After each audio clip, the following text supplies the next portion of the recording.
Hello student, welcome to the accountancy Guru. तो हम लोग फिर स्टैटिस्टिक का जो कमिटमेंट किए थे, स्टैटिस्टिक का सेकंड वीडियो लेकर आ रहे हैं। तो स्टैटिस्टिक का सेकंड वीडियो में हम लोग आज ये चीज़ें पढ़ने वाले हैं कि स्टैटिस्टिक क्या होता है और डेटा कितने टाइप्स के होते हैं, कौन कौन से डेटा होते हैं, और स्टैटिस्टिक का सेंस पढ़ने वाले हैं। ठीक है, इतनी सारी चीज़ें हम लोग पढ़ने वाले हैं। तो फिर उसके बाद आपका रिस्पांस आप लोगों का काफ़ी ज़्यादा अच्छा रहा, तो हम लोग ज़्यादा से ज़्यादा वीडियो इसमें कवर करेंगे।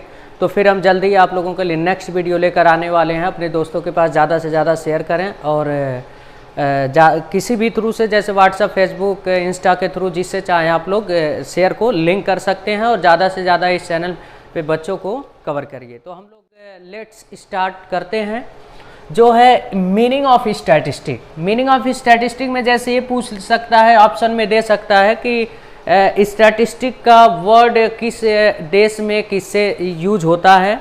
तो यहाँ पे पहला है, लैटिन वर्ड में स्टेटस बोला जाता है, और इटालियन वर्ड में स्टैटिस्टा बोला जाता है, और जर्मनी वर्ड में स्टैटिस्टिक्स बोला जाता है, और ग्रीक वर्ड में स्टैटिस्टिक बोला जाता है।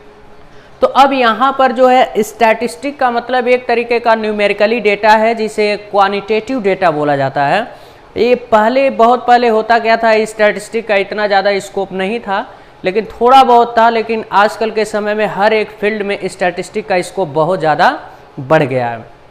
हर एक जगह स्टैटिस्टिक होता है। आप लोगों का रिजल्ट है, वहाँ भी स्टैटिस्टिक है। आप लोगों का शेड्यूल है पढ़ाई का, वहाँ भी स्टैटिस्टिक है। हर जगह स्टैटिस्टिक आ गया है। तो आप लोग ये चीज़ें याद रखिएगा। पहले जो राजाओं जैसे किंग होते थे, वो लोग अपने डेटा को रखते थे कि जैसे फ्यूचर में कितने डिमांड होने वाले हैं, कितने इंडस्ट्री है, कैसे क्या होना चाहिए, उस सब चीज़ के लिए केवल डेटा रखा जाता था। वो किंग वगैरह जो राजाओं लोग होते थे, वो लोग यूज करते थे।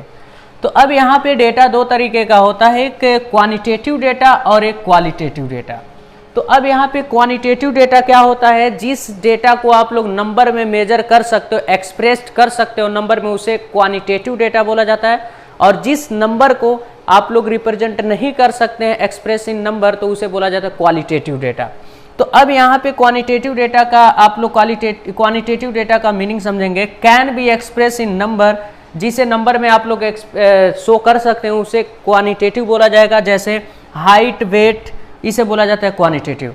और क्वालिटेटिव डेटा जिसे आप लोग नंबर में रिप्रेजेंट नहीं कर सकते हैं, जैसे honesty, important, honesty, smart, good, इन सबको आप लोग रिप्रेजेंट नहीं कर सकते हैं, उसे क्वालिटेटिव डेटा बोला जाता है।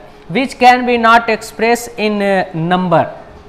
एग्जाम्पल, गुड, ऑनेस्टी, ये आप लोगों का किस में आ जाएगा, क्वालिटेटिव डेटा।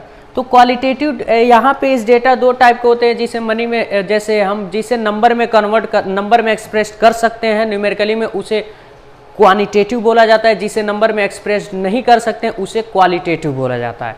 अब जैसे हम कह दिए यहाँ पे 10 TB है, तो क्वांटिटेटिव हो गया। अगर कह दिए तुम बहुत अच्छे हो, स्मार्ट हो, उसका मतलब क्या होता है, क्वालिटेटिव, उसे एक्सप्रेस नहीं कर सकते हो। तो अब यहाँ पे हम लोग ये देखते हैं कि स्टैटिस्टिक में इंक्लूड क्या क्या होता है। All type of quantitative data, her quantitative data इसमें क्या होता है, इंक्लूड होता है। और फिर systematic study of quantitative data, quantitative data का एक सिस्टमेटिक मैनर में हम लोग स्टडी करते हैं, सीक्वेंस बेसिस पर। और उसके बाद collection, organisation, interpretation and presentation, इस सारी चीज़ को क्या बोला जाता है, स्टैटिस्टिक बोला जाता है। तो यहाँ पे जो कलेक्शन, ऑर्गेनाइजेशन, इंटरप्रिटेशन, प्रेजेंटेशन दिया है, इसको हम अभी एक्सप्लेन करेंगे। ठीक है, अब इससे पहले हम लोग ये देखते हैं स्टैटिस्टिक सेंस दो टाइप में डिवाइड किया गया है। पहला है प्लूरल सेंस और दूसरा है सिंगुलर सेंस। प्लूरल सेंस क्या होता है, प्लूरल सेंस में केवल एक सिस्टमेटिक मैनर में डेटा को कलेक्शन किया जाता है। एक तरीके का प्लूरल सेंस को हम आप लोग बोल सकते हैं collection of data in systematic manner. Refer to numerically set of data collection in systematic manner with definite purpose. एक पर्पज होना चाहिए डेटा को कलेक्शन करने के लिए। प्लूरल सेंस में केवल एक किया जाता है, डेटा को कलेक्शन कर लिया जाता है। और सिंगुलर सेंस क्या होता है, सिस्टमेटिक में, जैसे इसमें जो हम लोग डेटा कलेक्शन किए हैं, उसके बाद हम लोग क्या करते हैं, कलेक्शन करते हैं, प्रेजेंटेशन करते हैं, एनालिसिस करते हैं, इंटरप्रिटेशन करते हैं ऑफ न्यूमेरिकली डेटा। तो अब यहाँ पर देखिए, जितनी इसको आप लोग बोल सकते हैं एक तरीके का ये स्टैटिस्टिक डेटा है, और इसे एक तरीके का आप लोग क्या कर सकते हो, ये मेथड है। यानी ये फाइनल रिजल्ट देता है सिंगुलर सेंस, और कंक्लूजन देता है फाइनल, और ये डेटा को कलेक्शन करता है। ठीक है, तो अब यहाँ पर जो है हम लोग ये देखते हैं कलेक्शन क्या होता है। कलेक्शन का मतलब ये हो गया हम लोग डेटा को क्या करते हैं अलग अलग चीज़ों से, जैसे हमें प्राइमरी कलेक्शन, सेकेंडरी कलेक्शन, हम वो चीज़ें आगे अभी पढ़ाएंगे नेक्स्ट वीडियो में। तो वो सब सारी चीज़ें कैसे हम लोग डेटा को कलेक्ट करते हैं, ऑर्गेनाइजेशन उसको कैसे हम लोग क्लासीफाइड करते हैं, और प्रेजेंटेशन ग्राफिकली बेसिस पे हम लोग कैसे रिप्रेजेंट करते हैं। ठीक है, और एनालिसिस का मतलब ये हो गया, एनालिसिस का मतलब यहाँ पे एक मीन, मीडियन, मोड, कोरिलेशन हम लोग निकालते हैं एनालिसिस में, कंक्लूजन और इंटरप्रिटेशन। इंटरप्रिटेशन का मतलब ये हो गया हम लोग इसका फाइनल एक रिजल्ट निकालते हैं। क्या निकालते हैं? फाइनल रिजल्ट, एक कंक्लूजन निकालते हैं कि हमारे डेटा को कलेक्शन करने से, ऑर्गेनाइज करने से क्या रिजल्ट आता है, और कौन सा है सब डेटा होना चाहिए, न्यूमेरिकली डेटा। अब इसके बाद आते हैं प्लूरल स्टैटिस्टिक को बोल सकते हो आप लोग, स्टैटिकल डेटा आप पूछ सकता है। प्लूरल स्टैटिस्टिक किस, static method, statistic data, none of these, both, तो आप लोग क्या बताएंगे? स्टैटिकल डेटा होता है। और सिंगुलर जो स्टैटिस्टिक होता है ये क्या होता है? एक तरीके का मेथड होता है, फाइनल कंक्लूजन एंड रिजल्ट बताता है। और उसको स्टेज ऑफ स्टैटिस्टिक को 5 स्टेज है इसका।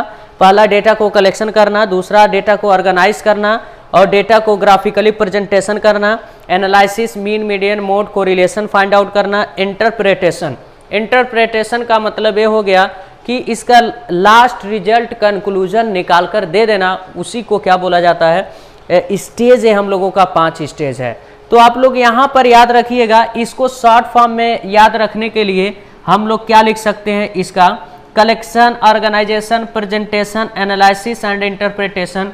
बच्चे काफ़ी ज़्यादा भूल जाते हैं कि स्टेज क्या है। अब यहाँ पे पूछा जा सकता है कि सिंगुलर सेंस का स्टेज नंबर सेकंड क्या है, थर्ड क्या है, एमसीक्यू में। तो ये आप लोग थोड़ा सा याद रखिएगा कौन सा स्टेज है। तो इसको शॉर्ट फॉर्म बता रहे हैं। कलेक्शन को सी लिख सकते हो, वो को ऑर्गेनाइजेशन को लिख सकते हो, प्रेजेंटेशन को पी लिख सकते हो, और एनालिसिस को ए लिख सकते हो, और इंटरप्रिटेशन को आई लिख सकते हो, यानी कोपाई के नाम से रख सकते हो। ठीक है, यानी स्टेज ऑफ स्टैटिस्टिक क्या है? कोपाई है। ऐसे शॉर्ट फॉर्म में आप लोग एग्जाम में नहीं लिखेंगे, लेकिन ऐसे आप लोग याद रख सकते हो। सी से होता है कलेक्शन, ओ से ऑर्गेनाइजेशन, पी से होता है प्रेजेंटेशन, ठीक है, और उसके बाद ए से होता है एनालिसिस, आई से होता है इंटरप्रिटेशन। यानी कोपाई आप लोग शॉर्ट फॉर्म में याद रख सकते हो। तो इतनी चीज़ें हम लोग कवर किए हैं इस वीडियो में।